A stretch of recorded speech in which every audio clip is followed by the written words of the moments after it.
For 2014, the proposed budget of the NCMF is 446,918,000. The breakdown of this amount is 361,826,000 for personal services and 85,092,000 for MOOE. For 2013, the NCMF budget is 449,234,000. So we will be having a decrease of 2,316,000. We requested for a bigger budget from the DBM considering that there are two new bureaus in the NCMF. In addition, the powers and functions of the NCMF are more extensive than those of the Office on Muslim Affairs. Unfortunately, we were kept under the ceiling. For more details of the 2014 proposed budget, sir, I am respectfully requesting to allow our executive director to make the presentation.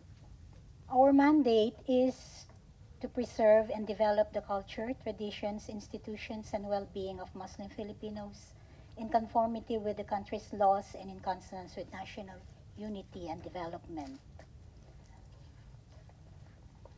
Our mission is to promote the well-being of Muslim Filipinos and strengthen Islamic institutions toward national unity. Your programs for Hajj, the pilgrimage assistance of 20 million. Correct me if I'm wrong. The rough expenses needed to fund a person's pilgrimage is approximately 200,000. Would that be a correct figure? That's a bigger figure, sir. It should be. It depends on the exchange rate, the All in. housing. It All should in. be around maybe. It will vary from 120 to 180. And how many slots do we get? We per the basis of the Kingdom of Saudi Arabia is a resolution by the Organization of Islamic Conference, which provides for 2% per point 0.01% per country per Muslim population. So for the Philippines, Your Honor, we have slots of 12,000, Your Honor. Is this usually filled up? It has never been filled up, Your Honor. The maximum number of pilgrims that we've had is 6,100 in 1996, and last year we had 5,975, Your Honor. And the beneficiaries of what we usually give, how are they identified? The pilgrims, Your Honor, they are beneficiaries of the assistance we give are with respect to terminal fees and so we Wala po yung actual na yung lodging, wala po. airplane fare. Wala po. We do not have that in the National Commission on Muslim Filipinos. Has there been any program of the national government giving this particular kind of assistance?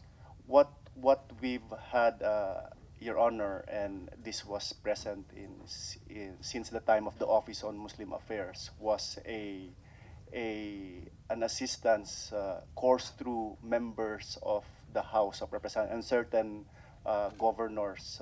They are given a certain amount and they coordinate with our office with Through respect. OMA? In the past, it was not through the office itself. It was I Through the think, representatives and governors? that's right, Your Honor. Saan galing yung pondo? Yeah, Your Honor, from my understanding, in the past, it was through the President's Social Fund in the past. So the 20 million is for terminal fees?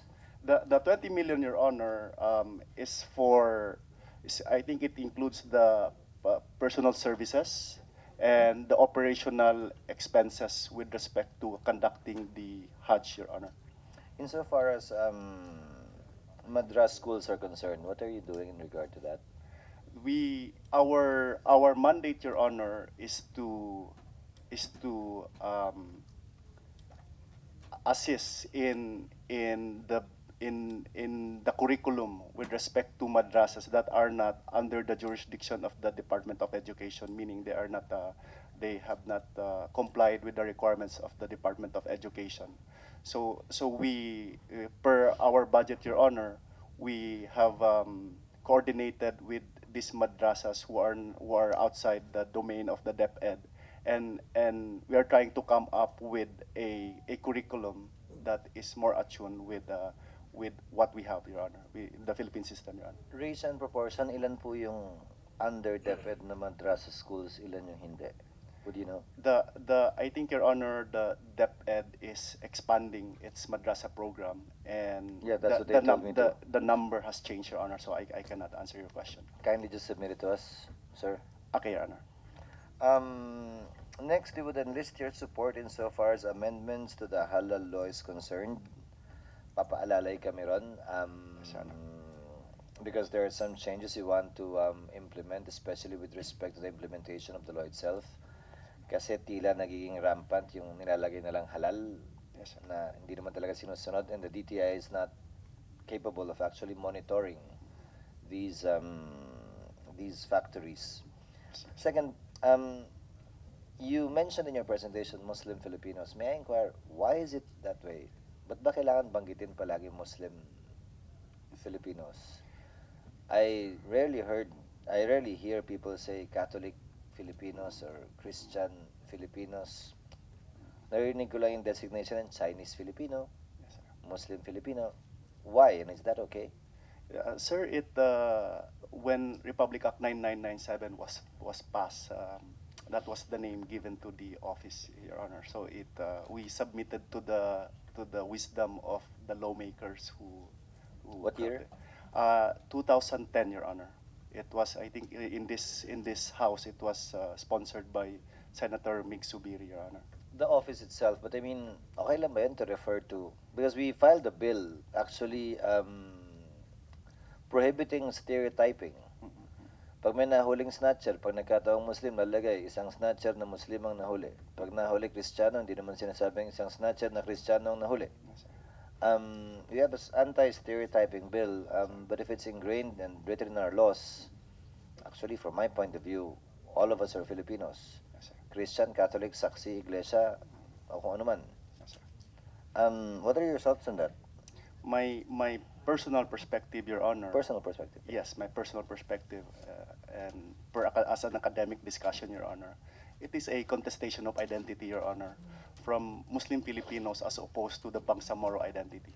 So it is a continuing discussion within the community as to how we refer to ourselves, Your Honor, and if we go to the perspective of having an identity within this republic, then it is important to emphasize the term Muslim Filipino, Your Honor.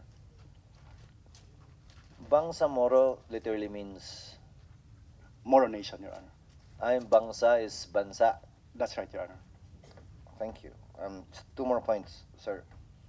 I noticed in your presentation that way back in 2012, your MOE increased to 547 million from the usual 83 million. Yes, sir. And one of the major reasons cited was PDAF allocation. Aside from MPBF and contingent fund, anong portion yung PDAF? It's if I may hazard the percentage, Your Honor, it should be around 80 to 90%, Your Honor. Yung PDAF. Yes, Your Honor. Spent for what? Your Honor, per the menu under the GAA of 2011, it is stated there livelihood assistance, Your Honor. Ms. Tubanya, I noticed there are no findings on the part of COA that was submitted to us, or wala pa in 2012? Sir, The mic, ma'am? sir, hindi po natatapos ang correction. Wala pa in 2012. Meron na po, pero may draft na po, pero hindi pa po na release. Roughly, if you follow the usual schedule, you'll be able to give it to us by the time we go to plenary in November? Yes, sir. Tama ba yan? Definitely. Yes, sir. Yes? Thank you. We invited the COA, sir, so we will be able to give you an opportunity to sit down with them. We would like to put you on notice na next year na magkita-kita tayo, we will maniningil ho kami sa COA findings, recommendations, and observations. We don't want it simply swept under the rug. It's not enough time for you to address it. Perhaps some acts were committed by your predecessors, not necessarily by the incumbent commissioners. But nevertheless, we would want the commission to address it and face it squarely. Whether magdemanda kayo, i-appeal nyo sa COA and bank, or i-appeal nyo sa korte, but definitely, it cannot be left unanswered and unaddressed by the time we see each other, sir. Next year's budget deliberations. So for as we speak, 2013, may PDAF kayo? Wala. Wala po, sir. We were removed from the menu, Your Honor. It is not within our control whether we are part or not part of the menu. Nagkataon lang po nandun kami, and we had no choice but to. So for this year, wala kayo? Wala po kami sa menu for 2013, Your Honor. And we Good are for you. glad. Good for you. Kasi nadama yung nakasuhan yung mga sa implementing agency. Yes, Your Honor. Anyway, kindly, we will coordinate with your officer and help us out with the two bills I mentioned on halal and on anti-stereotyping. Given the presentation of the National Commission on Muslim Filipinos, the budget is hereby favorably recommended to plenary for debate and approval. Thank you for joining us this morning, sirs and ma'ams. Good morning. Thank you so much, Your Honor.